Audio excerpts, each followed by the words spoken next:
దేవునికి మహిమ కలుగును గాక.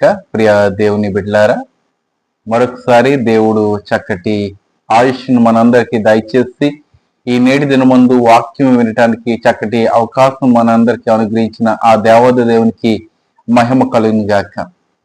ప్రార్థన చేసుకుని ఈ యొక్క వాక్య పరిచర్లకు వెళ్దాం. కృపగల దేవ, ప్రేమల తండ్రి, మహోన్నతుడా, నీకు కృపను బట్టి మరొకసారి వందనములు.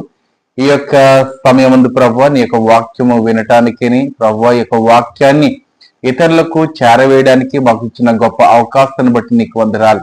ఈ వాక్యము తెలియజేయుచుండగా ప్రభా, నీ యొక్క పరిశుద్ధాత్మ ద్వారా నన్ను మరుగుపరుచుకుని నీవే మాతో సూటిగా తేటగా మాట్లాడతారని యేసు నామములో అడిగి వేడుకుంటున్నాము తండ్రి, ఆమేన్. అందరు బాగున్నారండి? చాలా సంతోషము. మీ అందరి కొరకు నేను ప్రతిదినము మా యొక్క అనుదిన ప్రార్థనలో మీ కొరకు ప్రార్థన చేస్తూ ఉన్నాను. ఎవరైతే ప్రార్థన అవసరతలు నాకు తెలియజేస్తున్నారో వాట్సాప్ రూపంలో, అలాగనే మరి ఫోన్ కాల్ రూపంలో ఎవరైతే నాకు తెలియజేస్తున్నారో వారందరి కొరకు నేను ప్రత్యేకంగా ప్రార్థిస్తూ ఉన్నాను. అలాగనే మీరు కూడా విశ్వాసముగా ప్రార్థించుకోండి. మరి దేవుడు చేయగలిగిన అంత ఆశ్చర్య కార్యములు ఆయన మన యొక్క జీవితంలో చేయగలడు. దేవుడికి మహిమ కలుగును గాక. ఈ యొక్క దినమందు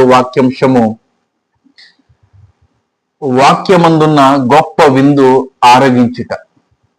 ఏమండి? వాక్యమందున్న గొప్ప విందు ఆరగించాలని వాక్యాంశం ద్వారా దేవుడు మనతోటి మాట్లాడుచున్నాడు. వాక్యాన్ని మనము అంగీకరించినట్లయితే, వాక్యాన్ని మనము ఆరగించినట్లయితే, అనగా వాక్యము ద్వారా మనము నడిచినట్లయితే పరిశుద్ధాత్మ దేవుడు మనకి సహాయం చేస్తాడు. దేవునికి స్తోత్రము కలుగును గాక. పరిశుద్ధాత్మ దేవుడు మనకి సహాయము చేయని ఎడల మనము ఈ లోకములో ఉండలేము. ప్రతి దినము పరిశుద్ధాత్మ దేవుడు, నీవు పాపి అయినా ఆయన క్షమిస్తున్నాడు కాబట్టి మనకి ఆ పరిశుద్ధాత్మ దేవుడు మనకి సహాయం చేస్తున్నాడు. ఈ దినమందు మనము ఊపిరితోటి ఉన్నామంటే, చక్కగా శ్వాస ఆడుతున్నదంటే, చక్కటి ఆరోగ్యము కలిగి ఉన్నదంటే అదంతయు దేవుని యొక్క కృపను బట్టి, దేవుని యొక్క అద్భుతమైన శక్తిని బట్టి. ఆయన యొక్క శక్తి ఏంటి? పరిశుద్ధాత్మ. ఈ యొక్క పరిశుద్ధాత్మను బట్టి మనము సజీవ లెక్కలో ఉండగలుగుతూ ఉన్నాం. దేవునికి మహిమ. ఏమండి? మనకి కాదు, మన యొక్క బలము కాదు, మన యొక్క శక్తి కాదు, మనము తీసుకుంటున్న ఆహారము కాదు మనల్ని నిలబెట్టేది. ఆయన యొక్క దేవుని యొక్క శక్తి తప్ప ఏది మనల్ని నిలబెట్టడం లేదు. ఈ రోజున వాక్యంలో మనం చూసుకున్నట్లయితే 1 యోహాను 2వ అధ్యాయము 27వ వాక్య భాగం ఒకసారి మనము పరిశీలన చేసినట్లయితే ఇక్కడ దేవుడు మాట్లాడుచూ ఉన్నాడు. అయితే ఆయన వలన మీరు పొందిన అభిషేకము మీలో నిలుచుచున్నది గనుక ఎవడను మీకు బోధింపనక్కరలేదు. దేవునికి మహిమ కలుగును గాక. ఈ నేటి దినంలో ఎంతో మంది సేవకులు వస్తున్నారు. అయితే ఈ యొక్క సేవకులు మాకు అవసరత లేదు అనే కాదు ఈ యొక్క వాక్యం చెప్తూ ఉన్నది. సేవకులు అవసరమే, కానీ ఈ లోకంలో పరిశుద్ధాత్మ దేవుడు కూడా ప్రతి ఒక్కరూ పనిచేస్తున్నాడండి. ప్రతి ఒక్కరూ పనిచేస్తున్నాడు. నాలో పనిచేస్తున్నాడు, మీలో వింటున్న వారిలో ప్రతి ఒక్కరిలో పరిశుద్ధాత్మ దేవుడు పనిచేస్తున్నాడు. ఈ వాక్యం ఎలా ధ్యానం చేయాలి, ఈ వాక్యం విషయం ఏంటి, ఈ వాక్యంలో ఉన్న సారాంశం ఏంటి, ఈ వాక్యం వెనకాల ఉన్న ఆ యొక్క బయోగ్రఫీ ఏంటి అన్నది ప్రతిదీ పరిశుద్ధాత్మ దేవుడు మనకి తెలియజేస్తున్నాడు. మనము ఆలోచన పెట్టినట్లయితే, ఆలోచన చేసినట్లయితే, ఈ వాక్యం ఎందుకని యొక్క గ్రంథము ఉన్నది, ఈ వాక్యము ఇక్కడ ఎందుకని ఉన్నది, ఈ వాక్యము దేవుడు ఎందుకని ఈ రీతిగా మాట్లాడుతున్నాడని మనము ఆలోచన చేస్తూ మనము ప్రార్థన పూర్వకంగా ధ్యానం చేసినట్లయితే పరిశుద్ధాత్మ దేవుడు మనకి సహాయం చేస్తాడు. దేవునికి మహిమ కలుగును గాక. ఏమండి? ఆనాటి దినంలో పరిశుద్ధాత్మ దేవుడు మరి ఎంతో మందిని మరి ఆ దేవుని వైపు త్రిప్పి ఉన్నాడు. పరిశుద్ధాత్మ దేవుని యొక్క సహాయం మనం లేని ఎడల మనం ఏమీ చేయలేమండి. ఈ రోజున పరిశుద్ధాత్మ మనలో ఉండాలి. మనలో ఉన్న ఆత్మ ఏంటో తెలుసా? దురాత్మ. ఈ దురాత్మే మనలను పట్టి పీడిస్తున్నదండి. ఈ దురాత్మ ద్వారా మనము ఎదగటం లేదు. ఆస్తిలో అంతస్తులో ఎదుగుతున్నామేమో కానీ వాక్యంలో మాత్రము ఎదగటం లేదు. వాక్యంలో ఎదగనివ్వకుండా చేసేది ఏంటంటే దురాత్మ, సాతాను యొక్క బంధకములు, సాతాను యొక్క శక్తి. వాక్యంలో మనం ఎదుగుచున్నామంటే పరిశుద్ధాత్మ దేవుడు మనకి సహాయం చేస్తున్నట్లు మనం అర్థం చేసుకోవాలి. ఈ రోజున ప్రార్థన చేస్తుంటే గొప్ప కార్యం జరుగుతున్నాయంటే పరిశుద్ధాత్మ దేవుడు నీలో ఉన్నాడని. వాక్యము చక్కగా మరి ఈ యొక్క పరిశుద్ధ గ్రంథంలో ఏ రీతిగా బోధించమని ఉన్నదో ఆ రీతిగా నీవు బోధిస్తున్నట్లయితే పరిశుద్ధాత్మ దేవుడు మనకు సహాయం చేస్తున్నట్లు. చాలా మంది బోధిస్తూ ఉన్నారు కానీ అది పరిశుద్ధాత్మ కాదండి, దురాత్మ కూడా. ఏమండి, ఈ వాక్యములు అంటండి మనకంటే సాతానుడికి ఎక్కువగా తెలుసు కదండి, సాతానుడికి ఎక్కువగా తెలుసు కనుక మనం వాడికంటే ఎక్కువగా మనం ధ్యానం చేయాలి. ఈ యొక్క వాక్యములను దేవారాత్రులు ఆనందంతో ధ్యానించేవాడు ధన్యుడని మొదటి కీర్తనలోనే 3వ అధ్యాయంలో 4వ అధ్యాయంలో వచనంలో తెలియపరుస్తూ ఉన్నారు. ప్రియదేవుని బిడ్డలారా, గమనించాలి, ఈ లోకము ఎప్పుడు అంతమైపోతున్నదో మనకు తెలియదు. వాక్యము వాక్యము అంతమైపోతున్నదంటే ఎవరైనా ప్రియదేవుని బిడ్డలారా గమనించండి, ఈ నేటి దినాల్లో దేవుని యొక్క వాక్యము సువార్తను ప్రకటన చేస్తుంటే మన నాలుకను కోసివేస్తున్నారు, మనలను చంపేస్తున్నారు ప్రియదేవుని బిడ్డలారా.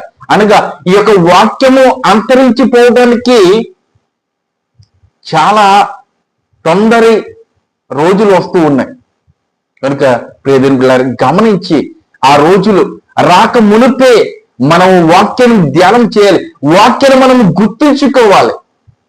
మందబుద్ధి కలిగి ఉంటున్నది ఈ యొక్క నేటి దినాల్లో. వాక్యము ఏమండి, ఈ వాక్యము ఎక్కడున్నదని అడుగుతుంటే వాక్యము బైబిల్ ఉండి కూడా చూడనంటూ వారు ఎంతో మంది ఉన్నారు.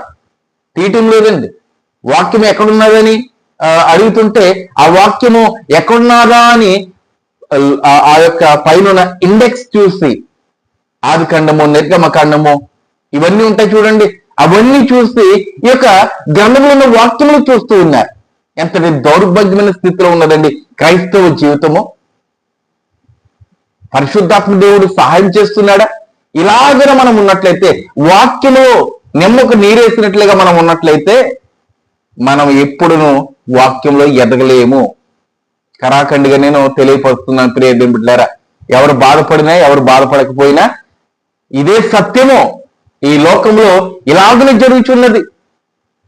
ఈ వాక్యము ఎక్కడున్నదని అడుగుతుంటే వాక్యము తెలియని వారు చాలా మంది ఉంటూ ఉన్నారు. ఈ గ్రంథము నీ యొక్క చేతిలో ఉన్నప్పుడే ధ్యానం చేయి. ఈ గ్రంథము నీ చేతిలో ఉన్నప్పుడే ఆ వాక్యములు ఎక్కడున్నాయో నువ్వు జ్ఞాపకం ఉంచుకో. ప్రకటన గ్రంథం ఎక్కడున్నదో కూడా తెలియలేని మరి అభాగ్యులు ఉన్నారండి మన యొక్క క్రైస్తవ సమాజంలో. ఈ దావీదు కీర్తనలో ఎన్ని కీర్తనలు ఉన్నాయని కూడా తెలియని అసమర్థులు ఉన్నారు మన యొక్క క్రైస్తవ సమాజంలో. వారిలో నీవు కూడా ఉన్నావా? నాకు కూడా తెలియట్లేదండి అయ్యగారు. దానియేలు గ్రంథం ఎక్కడ ఉందో నాకు తెలియట్లేదండి, ప్రవచనాలు ఏమున్నాయో నాకు తెలియట్లేదని అని నువ్వు అనుకుంటున్నట్లయితే నీవు కూడా ఎటువంటి ఎదుగుదల లేదు వాక్యంలో. ఎప్పటి నుంచైనా ఉన్న సమయంలోనైనా మనం సద్వినియోగం చేసుకుని ప్రభువాని ఆయన యొక్క పాదాలు పట్టుకుని వాక్యాన్ని మనం ధ్యానం చేసినట్లయితే ఆ వాక్యము మన యొక్క హృదయంలో దేవుడు పొందుపరుస్తాడు. మొదటగా మనం ఏం చేయాలంటే ప్రార్థన ద్వారా మనము ఈ యొక్క వాక్యాన్ని ధ్యానం చేయడానికి ప్రారంభించాలి. ప్రభువా, నాకు ఈ యొక్క వాక్యములు ఎక్కడున్నాయో నాకు జ్ఞాపకము చేయి ప్రభువా. ఈ వాక్యములు నేను ఆరగించాలని నేను ఆలోచన చేస్తున్నానయ్యా. నీ యొక్క వాక్యములే నన్ను భద్రపరిచేదయ్యా అని నీవు ప్రార్థన పూర్వకంగా దేవుని యొక్క సమక్షంలో నీవు అడిగినట్లయితే దేవుడు చక్కటి జ్ఞానము నీకు అనుగ్రహిస్తాడు. జ్ఞానం అంటండి గుప్తములై ఉన్నాయి, ఆయన ఎదుట గుప్తములై ఉన్నాయి. ఆయన్ని అడగాలి కానీ మనకి చాలినంత గొప్ప జ్ఞానము దేవుడు మనకి అనుగ్రహించడానికి ఆయన సంసిద్ధంగా ఉన్నాడు. మనమైతే మనకి హృదయాన్ని ఆయనకి ఇవ్వడానికి సంసిద్ధముగా లేము, కానీ ఆయన యొక్క జ్ఞానము మనకి ఇవ్వడానికి ఆయన సంసిద్ధముగా ఉన్నాడు. నీ ఎదుట అడుగుదామా? ఆయనను అంగీకరిందామా? ఆయనను అంగీకరించి స్వంత రక్షకునిగా మనము స్వీకరించినట్లయితే, ఆయనను మన యొక్క హృదయంలోనికి ఆహ్వానించినట్లయితే ప్రభువు తప్పక మనలను చేర్చుకుంటాడు. నిన్ను ఇరుగు పొరుగు వారు లేకపోతే నీ యొక్క తల్లిదండ్రులు, నీ యొక్క బంధువులు నిన్ను చేర్చుకోకపోయినా కూడా ఆ ప్రభుల వారు నిన్ను చేర్చుకుంటాడు. నీవెంతటి పాపి అయినా కూడా మారుమంతు పొంది, ప్రభు ఇదిగో నీ యొక్క వాక్యంలో ధ్యానం చేయాలని నేను ఆశపడుతున్నానంటే రమ్ము అని ఆయన పిలుస్తాడు. కనుక ప్రియ బిడ్డలారా, ఆయన యొక్క పరిశుద్ధాత్మ ద్వారా మనము సహవాసము కలిగి ఉందాం. ఇంకనూ ఈ యొక్క వాక్యంలో ఏమంటున్నాడు దేవుడు? ఆయన ఇచ్చిన అభిషేకము సత్యము గాని అబద్ధము కాదు. అభిషేకం అనగా దేవుని యొక్క వాక్యము. ఆయన ఇచ్చిన వాక్యము సత్యమే గాని అబద్ధము కాదు. ఏ నోరైనా, ఏ డినామినేషన్, ఏ వ్యక్తి అయినా ఈ యొక్క వాక్యము అబద్ధమని అన్నట్లయితే వాడే అబద్ధికుడు. ఈ పరిశుద్ధ గ్రంథము నిన్ను తప్పు చేయమని బోధించటం లేదండి. తప్పు చేసిన వాడిని క్రమశిక్షణలో పెట్టేది ఏకైక గ్రంథం ఏదైనా ఉన్నదంటే ఈ పరిశుద్ధ గ్రంథము మాత్రమే. ఎన్నో గ్రంథాలు ఉన్నాయి, కానీ ఆ గ్రంథాలకి కొన్ని పేర్లు ఉన్నాయి. కానీ ఈ యొక్క గ్రంథానికి పరిశుద్ధ గ్రంథము, హోలీ బైబుల్, ఇంగ్లీష్ లో హోలీ బైబుల్, తెలుగులో పరిశుద్ధ గ్రంథము. పరిశుద్ధం అంటే ఎటువంటి పాపము లేనిది గ్రంథం అనగా ఈ యొక్క పుస్తకము, 66 పుస్తకాలు కలిగిన ఒక పుస్తకము పరిశుద్ధ గ్రంథం అని ప్రతి నోట హైందవులు పలుకుతూ ఉన్నారు, అలాగే క్రైస్తవులు కూడా పలుకుతూ ఉన్నారు. కొంతమంది ఈ యొక్క గ్రంథంలో ఉన్నవి తప్పులను అంటూ ఉన్నారు. కానీ ఈ గ్రంథానికి పేరు ఎలా వచ్చింది? ఇది పరిశుద్ధమైన లేఖనాలు కాబట్టే పరిశుద్ధ గ్రంథం అని ఈ పేరు వచ్చిందండి. కొన్ని వందల దేశాల్లో ఈ యొక్క గ్రంథము వాడబడుతూ ఉన్నది. కొన్ని గ్రంథాలు అయితే కొన్ని దేశాలకు మాత్రమే పరిమితం, కానీ ఈ యొక్క గ్రంథము కొన్ని వందల దేశంలో వాడబడుచున్నది. ఈ యొక్క పరిశుద్ధ గ్రంథము, ఈ పరిశుద్ధ గ్రంథంలో ఉన్న వాక్యములు పరిశుద్ధమైనవి. ఈ పరిశుద్ధమైన సత్యమైన వాక్యములు మనము ఎలాగున నిర్లక్ష్యము చేస్తున్నామో సహోదరుడా, నీవు యొక్క గ్రంథంలో ఉన్న వాక్యములు నిర్లక్ష్యము చేస్తున్నట్లయితే దేవుడు కూడా నిర్లక్ష్యము చేస్తే నీవెక్కడుంటావు ఒకసారి జ్ఞాపకం చేసుకో. నీ తల్లిదండ్రులు నిన్ను నిర్లక్ష్యం చేస్తే ఏమైపోతుంది? ఇంటిలోనికి రాకుండా నెట్టేస్తారు నీ యొక్క తల్లిదండ్రులు. అదే ఆ దేవాది దేవుడు నిన్ను నిర్లక్ష్యం చేస్తే ఆ పరలోకానికి, ఆ ద్వారం వైపు చూడటానికి కూడా నీకు అవకాశం లేకుండా చేసేస్తాడు దేవుడు. ఇప్పటి వరకు అయితే నిన్ను నన్ను కనికరిస్తూ ప్రేమిస్తూ ఆయన ఆ పరలోక రాజ్యం నుంచి నిన్ను నన్ను తేరి చూస్తూ ఉన్నాడు. దావీదు కీర్తన 14వ అధ్యాయంలో చెప్తూ ఉన్నాడు దేవుడు, ఆ పరలోక రాజ్యం నుంచి తేరి చూస్తున్నాడంట. ఎవరైనా వివేకము కలిగిన వారు ఉన్నారేమో అని. అంటే వివేకము కలిగిన వారు లేరా? కొంతమంది మాత్రమే ఉన్నారు. వారి యొక్క ఆ గుంపులో నీవు నేను ఉన్నామన్నది పరిశీలన చేసుకోవాలి ప్రియ దేవుని బిడ్డలారా. ఇంకా నీ యొక్క వాక్యంలో ఏమంటున్నాడు? అభిషేకం అంటే వాక్యము, ఆ వాక్యము అబద్ధము కాదు, అది అన్నిటిని గూర్చి మీకు బోధించుచున్న ప్రకారముగాను, ఆయన మీకు బోధించిన ప్రకారముగాను ఆయనలో మీరు నిలుచుచున్నారు. దేవునికి మహిమ కలుగుగాక. వాక్యమే శరీరధారి అయి ఈ యొక్క లోకానికి వచ్చున్నదని వాక్యము తెలియజేస్తున్నది. ఆయనలో మనం ఉండాలంటే వాక్యంలో మనం ఉండాలి. వాక్యంలో మనం ఉన్నామంటే ఆయనలో మనం ఉండాలి. వాక్యమే ఆయన కదా, ఆయనే వాక్యము కదా. కనుక ప్రియ బిడ్డలారా, ఆయన అభిషక్తుడు, అభిషేకించబడిన వాడు, పరిశుద్ధుడు. ఆయన పరిశుద్ధుడు కనుక మనము కూడా పరిశుద్ధులుగానే ఉండాలి. మరొక వాక్యము చదువుకుని మనం ముగించుకుందాం. ఇక్కడ మనం చూసినట్లయితే యోహాను సువార్త 14వ అధ్యాయము 26వ వాక్య భాగం ఒకసారి మనం పరిశీలన చేద్దాం. ఆదరణకర్త అనగా తండ్రి నామమున పంపబో పరిశుద్ధాత్మ సమస్తమును మీకు బోధించి నేను మీతో చెప్పిన సంగతులన్నిటిని మీకు జ్ఞాపకము చేయను. ఈ మాట ఎవరు చెప్తున్నారు? ఏ శిష్యులు కాదండి, యేసుక్రీస్తు చెప్తూ ఉన్నారు ఈ మాట. నేను ఏదైతే బోధించున్నానో తండ్రి పక్షముగా, తండ్రి ఏదైతే ఈ యొక్క లోకములో చేయమన్నాడో అవన్నీ మీ ఎదుట నేను చేస్తున్నాను. ఇవన్నీ జ్ఞాపము చేయవాడు ఎవరంటే పరిశుద్ధాత్మ దేవుడు. ఎన్నో అద్భుత కార్యములు దేవుడు చేశాడు 3.5 సంవత్సరములో. ఏమండి, 3.5 సంవత్సరాల్లో ఆయన ఎన్నో అద్భుత కార్యములు ఆయన చేశాడు. శిష్యులు చూశారు, ఆ యొక్క లోకస్తులు చూస్తున్నారు, పరిచయలు చూస్తున్నారు, ఏమండి స్వస్థతలు పొందుకుని ఉన్నారు. కానీ ఆ 3.5 సంవత్సరంలో ఇతను బోధకుడని వారు అంగీకరించారు, కానీ నిజమైన దేవుని యొక్క కుమారుడని వారు అంగీకరించలేదు. అందుకనే వారు యేసు ప్రభుని సిలువ వేసినట్లుగా మనం చూస్తూ ఉన్నాం కదండి. సిలువ వేసినప్పుడు ఆ మరణము పొందుకున్న ఆ సమయంలో, ఆ గడియలో ఎంతో మంది వారి యొక్క పాపాలను విడిచిపెట్టి నిజమైన దేవుని యొక్క కుమారుడు ఇతనే అని ఆయన యొక్క రక్తములో కడగబడి ఉన్నారు. ఆ యొక్క దినమంది దేవునికి మహిమ కలుగుగాక. ప్రియమైన బిడ్డలారా, ఆ రక్తానికి సాదృశ్యముగా ఈ నేటి దినములో ఈ యొక్క గ్రంథాన్ని పట్టుకుని ఈ వాక్యము మనము ధ్యానము చేస్తూ ఉన్నాం.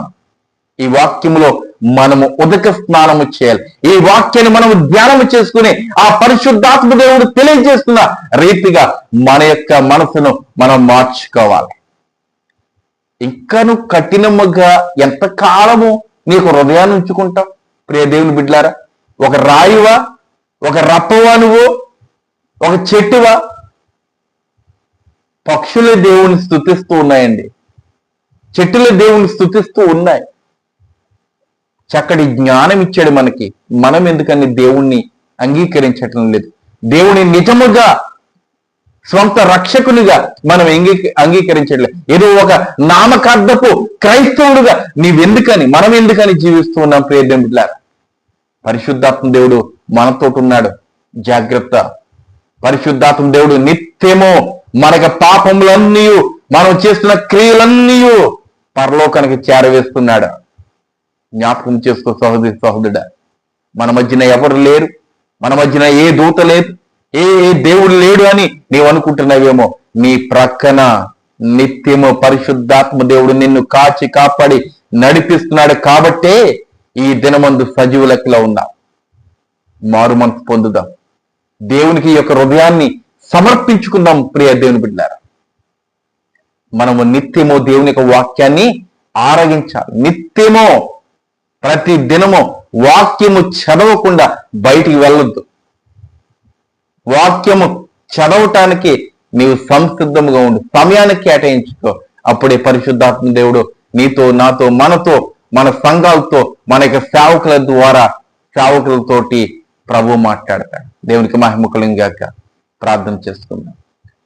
మరి చాలా మంది మా అత్తయ్య గారి కొరకు ప్రార్థించి ఉన్నారు. వారు క్షేమంగా వారి యొక్క గృహానికి చేరి ఉన్నారు. వారి యొక్క ప్రయాణకాల ముందు ప్రార్థించమని మీ అందరినీ నేను కోరి ఉన్నాను. అలాగనే మీరు ప్రార్థించినందుకు ప్రత్యేకంగా వారి తరపున వందనాలు తెలియపరుస్తున్నాను. ప్రార్థించుకుందాం. పరిశుద్ధుల ప్రేమల తండ్రి మహోన్నత నీ యొక్క కృపను బట్టి మరొకసారి వందనములు. ఈ యొక్క దినమందు ప్రభువా, మరి చక్కనైన వాక్యము మా అందరికీ మీరు అనుగ్రహించినందుకు నీకు వందనాలు. అయినా మరి వాక్యాన్ని తెలియజేస్తున్న నాకును, వింటున్న ప్రభా, మరి ఈ యొక్క వీడియోలో ఏకీవిస్తున్న వారికి ప్రతి ఒక్కరి హృదయాలతోటి మీరు సూటిగా తేటగా మీరు మాట్లాడినందుకు నీకు వందనాలు ప్రభా. మీరు మాట్లాడితేనే మేము బ్రతకగలము తండ్రి. మీరు చూస్తేనే, మీరు కనికరిస్తేనే మేము సజీవ లెక్కలో ఉండగలము తండ్రి.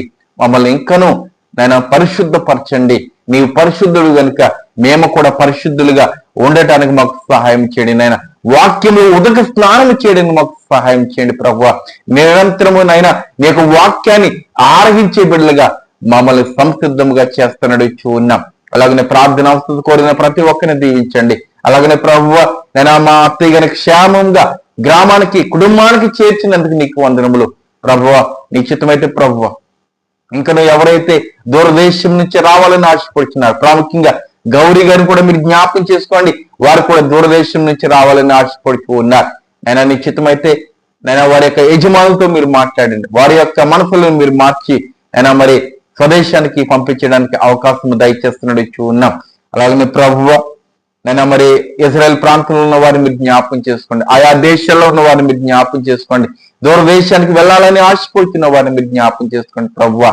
అయినా ఎవరికైనా ప్రభా ఆర్థిక సమస్యలు ఉన్నాయో ఆ సమస్యలను మీరు తొలగించి వారికి చక్కటి నైనా మరి సమాధానము, నైనా వారికి కుటుంబంలో చక్కటి ధనము మీరు సమృద్ధిగా వారికి దయచేస్తున్నట్టు ఉన్నాం. అలాగనే ప్రభువా, నైనా మరి అనారోగ్యం వారికి ప్రార్థన చేస్తూ ఉన్నాం. నిశ్చితమైన వారు మీరు ముట్టండి, స్వస్థపరచండి. ఆయన ఈ యొక్క వాక్యంలో ప్రార్థనలో ఏకీపిస్తున్న వారిని మీరు జ్ఞాపకం చేసుకోండి. ఏ అవసరత వారి యొక్క హృదయంలో మెదులుచున్నదో వారి యొక్క అవసరత మీరు తీర్చండి ప్రభువ. వారి యొక్క ఆలోచనలు మీరు తృప్తిపరచండి ప్రభు. నీకు వందనాలు ప్రభు. నిజమైన దేవుడు నీవు తప్ప ఈ లోకంలో ఏ దేవుడు లేడు ప్రభువ. ఆయన నీ యొక్క సమక్షం మేము అడుగుతూ ఉన్నాం ప్రభు. మేము పొందుకుంటున్నాం తండ్రి ప్రభు. నిశ్చితమైతే ఈ ప్రార్థనలన్నిటిని మీరు జ్ఞాపకం చేసుకుని ప్రభు, అలాగనే ప్రభు గర్భఫలం లేని వారిని, గర్భఫలంతో ఉన్న వారిని, పాలిస్తున్న తల్లులను ప్రత్యేకంగా మీరు దీవించి వారిని బలపరిచి స్థిరపరుస్తారని, మా పాపంలో మీరు క్షమిస్తారని నజరేయుడైన యేసు నామములో ఈ కొద్ది విన్నపములు అడిగి వేడుకుంటున్నాము తండ్రి. ఆమేన్, ఆమేన్. వందనములు. దేవుడు మిమ్మల్ని దీవించి ఆశీర్వదించును గాక. ఆమేన్.